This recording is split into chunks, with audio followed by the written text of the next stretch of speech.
Hello everyone, welcome back to 90 plus classes. मैं हूं आपके साथ पंकज। बच्चों, आज फिर अपना कंटिन्यू कर रहे हैं चैप्टर 2। अब हमारा ऑलमोस्ट एंडिंग पे ही है ये चैप्टर। और आज जो हम टॉपिक कवर कर रहे हैं वो बहुत इंपॉर्टेंट है। एक तो आपका ये MCQ में भी आएगा, प्लस बड़ा क्वेश्चन भी इससे आ सकता है। तो आज के हमारे जो टॉपिक रहने वाले हैं वीडियो के, वो है पब्लिक और प्राइवेट कंपनी के मीनिंग और उनका डिफरेंस। साथ में प्राइवेट कंपनी का एक टॉपिक आता है अलग से, 1 पर्सन कंपनी OPC, तो वो भी आज की वीडियो में हम कवर करेंगे। तो चलो फ्रेंड्स, स्टार्ट करते हैं अपना आज का टॉपिक। पहले हम कर रहे हैं प्राइवेट कंपनी का क्या मीनिंग होता है। कानून में, लॉ में, एज पर कंपनीज एक्ट प्राइवेट कंपनी का मीनिंग क्या है। देखो, एक ऐसी कंपनी जिसमें मिनिमम पेड अप कैपिटल, मतलब जो पैसा लगाया गया है प्रमोटर के थ्रू, जिसने भी कंपनी बनाई है, वो मिनिमम कितना होना चाहिए, 1 लाख रुपीस। ये रुपीस में है, आपका 1 लाख रुपया मिनिमम लगा होना चाहिए। मैक्सिमम की कोई आपको याद करने की जरूरत नहीं है, कोई जो भी फॉर्म होते हैं प्रिस्क्राइब लॉ में है उसके अकॉर्डिंग होता है, तो ये आपको करने की जरूरत नहीं है। थर्ड जो है इंपॉर्टेंट है, रेस्ट्रिक्शन होती है the right to transfer the share. अगर आपने शेयर खरीद लिया है, प्राइवेट कंपनी का शेयर ले लिया, आपके फ्रेंड ने कोई कंपनी खोली थी, आपने उसमें इन्वेस्ट कर लिया, तो वो आप मार्केट में जाके, जैसे शेयर मार्केट में पैसा बिकता है, मतलब शेयर्स बिकते हैं, आप वो नहीं कर सकते। उसके ऊपर रेस्ट्रिक्शन होती है। आप या तो अपना पैसा उससे वापस ले लो या फिर लगे रहने दो उसमें, लेकिन आप किसी और को ऐसे बेच नहीं सकते, वो इसमें एक रिस्ट्रिक्शन होती है। मैक्सिमम मेंबर्स, ज़्यादा से ज़्यादा कितने लोग आपकी कंपनी में शेयर लगा सकते हैं, 200 लोग मैक्सिमम आपकी कंपनी में पैसा लगा सकते हैं। इसके बाद provided any invitation from public for share. ये लोग, जो प्राइवेट कंपनी है, ये लोगों से भी, जो नॉर्मल पब्लिक है, उनसे शेयर के लिए इनविटेशन नहीं भेज सकते। मतलब ये उनको नहीं बोल सकते कि आप आओ हमारी कंपनी में आके पैसा लगाओ, एडवर्टीजमेंट नहीं निकाल सकते। ये अखबार में, जो पब्लिक कंपनी होती है वो क्या करती है, प्रॉपर वेबसाइट्स में, अखबार में या ब्रोकर्स के थ्रू एडवर्टीजमेंट निकालती है कि आओ आप हमारी कंपनी में शेयर खरीदो। लेकिन प्राइवेट कंपनी ऐसा नहीं कर सकती, वो अपने फैमिली फ्रेंड्स वगैरह हैं उन्हीं से पैसा ले सकती है। तो ये था प्राइवेट कंपनी का मीनिंग।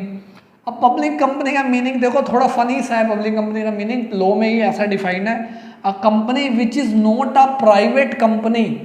एक ऐसी कंपनी जो प्राइवेट कंपनी नहीं है, उसको हम पब्लिक कंपनी बोल देते हैं। और जिसकी मिनिमम पेड अप कैपिटल कितनी है, 5 लाख, कम से कम 5 लाख रुपया तो उसके अंदर लगा ही होना चाहिए, तभी आप उसको क्या बोलोगे, पब्लिक कंपनी। पहली कंडीशन क्या हो गई कि वो एक प्राइवेट कंपनी नहीं है। प्राइवेट कंपनी की हमने कंडीशन पढ़ ली कि हम किसी कंपनी को प्राइवेट कब बोलेंगे, और उसमें मिनिमम पैसा कितना लगा होना चाहिए, 5 लाख रुपये, तब उसे हम बोलते हैं पब्लिक कंपनी। ये तो मीनिंग था, बहुत ईजी सा।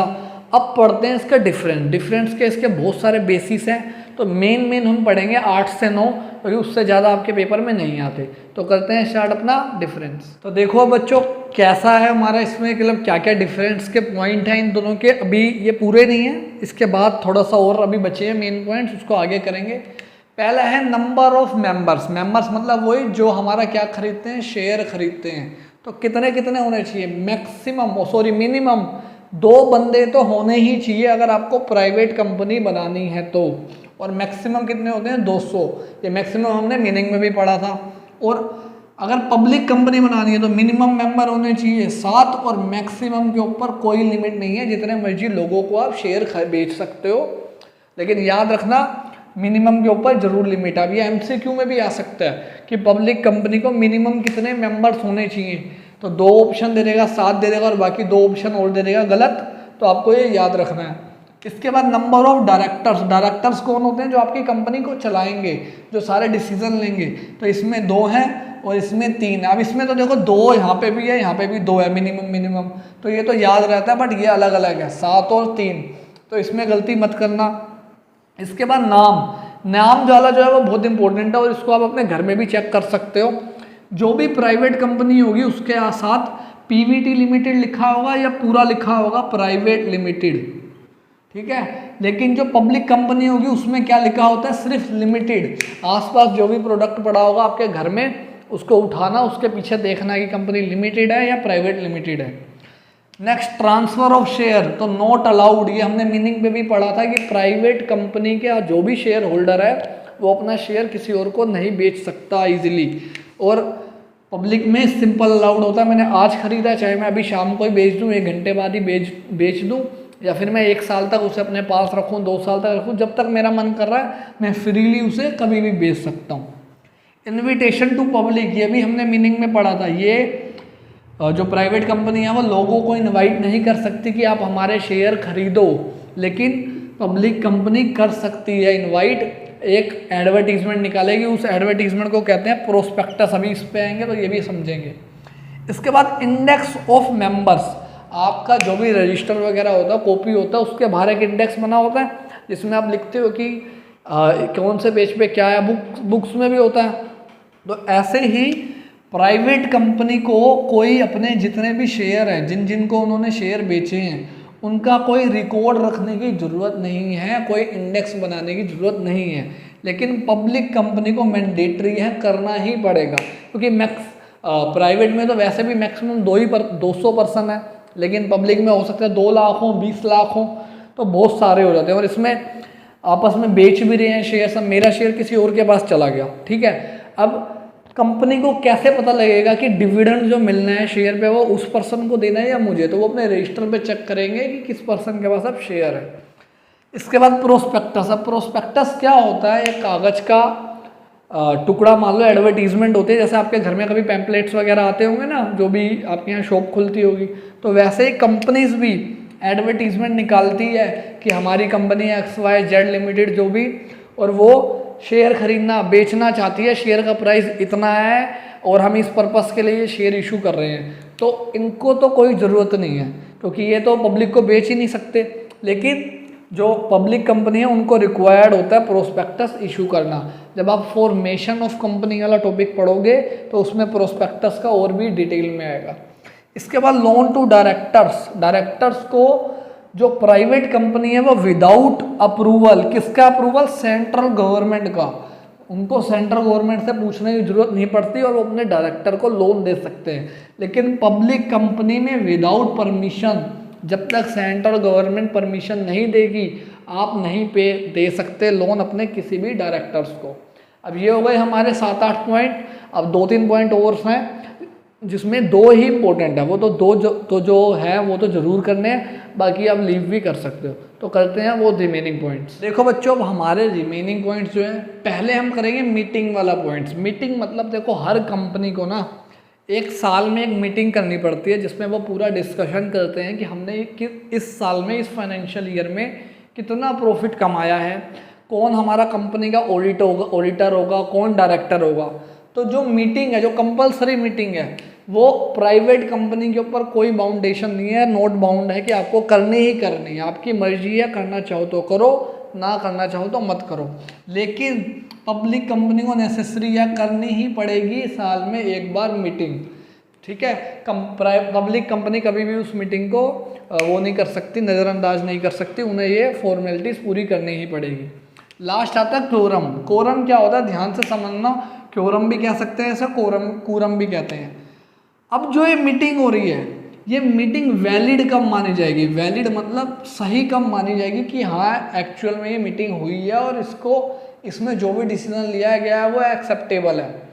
अगर प्राइवेट कंपनी है तो मिनिमम 2 मेंबर वहाँ पे प्रेजेंट होने चाहिए मीटिंग के लिए। हमने मीटिंग रखी, मान लेते हैं प्राइवेट कंपनी है, 20 मेंबर थे टोटल, उस 20 में से 2 भी अगर प्रेजेंट हैं, ठीक है, तो वो जो मीटिंग में जो भी डिसीजन लिया जाएगा वो सबको मानना पड़ेगा। लेकिन पब्लिक कंपनी के केस में बहुत पंगा है। देखो समझना आराम से, अगर आपकी कंपनी में 1000 ही मेंबर है, 1000 ही लोगों ने शेयर खरीदा हुआ है, तो मिनिमम कितने मेंबर होने चाहिए, 5 मेंबर वहाँ पे प्रेजेंट होने चाहिए, तभी वो मीटिंग वैलिड मानी जाएगी, अदरवाइज वैलिड नहीं मानी जाएगी। और अगर 1000 से लेके 5000 के बीच में, मतलब 1000 से 5000 के बीच में मेंबर्स हैं, तो मिनिमम 15 लोग होने चाहिए। अगर 5000 से भी ज़्यादा, जितने भी 5000 से कितने भी ज़्यादा हों, तो मिनिमम लोग कितने होने चाहिए, 30। MCQ का बहुत अच्छा क्वेश्चन बन सकता है यहाँ पे, याद रखना। 5 अगर 1000 तक है तो 5, 1000 से 5000 है तो 15 और उसके बाद 30। तो इतने मेंबर्स मिनिमम प्रेजेंट होने चाहिए, तभी कंपनी की जो मीटिंग है वो वैलिड मानी जाएगी। अब आओ कमेंसमेंट ऑफ बिजनेस, कि कंपनी बिजनेस कब स्टार्ट कर सकती है। एक तो होता है कि आपने रजिस्ट्रेशन वगैरह करा ली, कंपनी आपकी बन गई, लेकिन आप अपना जो कंपनी का मेन काम है वो कब स्टार्ट कर सकते हो। प्राइवेट कंपनी में जैसे ही कंपनी के पास सर्टिफिकेट आ गया, सर्टिफिकेट ऑफ इनकॉर्पोरेशन, मतलब कि आपकी कंपनी बन चुकी है, जो भी आप फॉर्मेलिटीज़ थी वो आपने पूरी कर दिया, गवर्नमेंट आपको एक सर्टिफिकेट दे रही थी ऑनलाइन, तो जैसे ही वो सर्टिफिकेट आएगा उसके नेक्स्ट डे से ही या उस डेट से ही आप स्टार्ट कर सकते हो। लेकिन पब्लिक कंपनी में ऐसा नहीं है। एक तो होता है सर्टिफिकेट ऑफ इनकॉर्पोरेशन, एक होता है certificate of business, commencement of business. तो पब्लिक कंपनी में दोनों सर्टिफिकेट, एक तो इनकॉर्पोरेशन कंपनी बन गई, उसके बाद बिजनेस स्टार्ट करने का भी जब आपके पास सर्टिफिकेशन आ जाएगा, आप तभी डीलिंग कर सकते हो, तभी अपना सामान बेच सकते हो, खरीद सकते हो। तो ये हो गया पॉइंट। अब मैनेजरियल रेम्यूनरेशन, जो भी आपके वहाँ मैनेजर हैं, मैनेजिंग डायरेक्टर्स हैं, उनको आप कितना पैसा मैक्सिमम दे सकते हो। तो यहाँ पे कोई नो लिमिट, कोई रेस्ट्रिक्शन नहीं है, जितना मर्जी दो, 1 लाख, 10 लाख, 50 लाख, आपकी मर्जी है। लेकिन पब्लिक कंपनी में रेस्ट्रिक्शन है, मैक्सिमम 11% ऑफ नेट प्रॉफिट, जितना भी उस फाइनेंशियल ईयर में आपकी कंपनी ने नेट प्रॉफिट कमाया है उसके 11% से ज़्यादा नहीं होना चाहिए। अगर 100 करोड़ रुपया कमाया है तो 11 करोड़ से ज़्यादा आप पूरे साल में उसको रेम्यूनरेशन नहीं दे सकते। ये था हमारा पब्लिक और प्राइवेट कंपनी का टॉपिक। अब ये इजीली भी आ सकता है कि दोनों के बीच में डिफरेंस बता दो, अलग अलग बेसिस के हिसाब से भी आ सकता है, या इससे एमसीक्यू भी बन सकता है। तो करो इसको, टॉपिक को अच्छे से। अब करते हैं नेक्स्ट छोटा सा टॉपिक है 1 पर्सन कंपनी। देखो बच्चों, अब ओपीसी क्या होती है हमारी, हमने सोल प्रोप्राइटर पढ़ा था, कह सकते हो उसी की तरह होता है। उसमें भी 1 पर्सन होता था, सारे डिसीजन वो लेता था, सारे प्रॉफिट, सारा रिस्क उसी का होता था। तो इसमें भी ओपीसी में क्या होता है, OPC is a private company. पहली बात तो ये प्राइवेट कंपनी होती है with only 1 person as a member. इसका जो मेंबर होगा, मतलब जिसने पैसा लगाया है बिजनेस में, जिसके पास सारा शेयर है, वो सिर्फ 1 पर्सन होगा, सिंगल ओनर होता है, उसको कहते हैं ओपीसी। जैसे जो जो रूल प्राइवेट कंपनी के ऊपर लगते हैं, वो सारे रूल किसके ऊपर लगते हैं, हमारे ओपीसी के ऊपर लगते हैं। अब इसमें मिनिमम डायरेक्टर, मैक्सिमम डायरेक्टर एक ही होगा, क्योंकि अकेला पर्सन ही कंपनी चला रहा है मोस्टली, तो वो सारे प्राइवेट वाले रूल इसमें लगते हैं। अब इसके ये कुछ पॉइंट्स हैं इंपॉर्टेंट, ये समझना। Only Indian citizen can incorporate OPC. Incorporate मतलब बनाना। सिर्फ इंडियन सिटीजन जो होगा, जो इंडिया का नागरिक है, वो ही सिर्फ एक ओपीसी बना सकता है, और कोई ओपीसी नहीं बना सकता। कोई बाहर का पर्सन यहाँ आके ओपीसी नहीं बना सकता। इसके बाद no person can incorporate more than 1 OPC.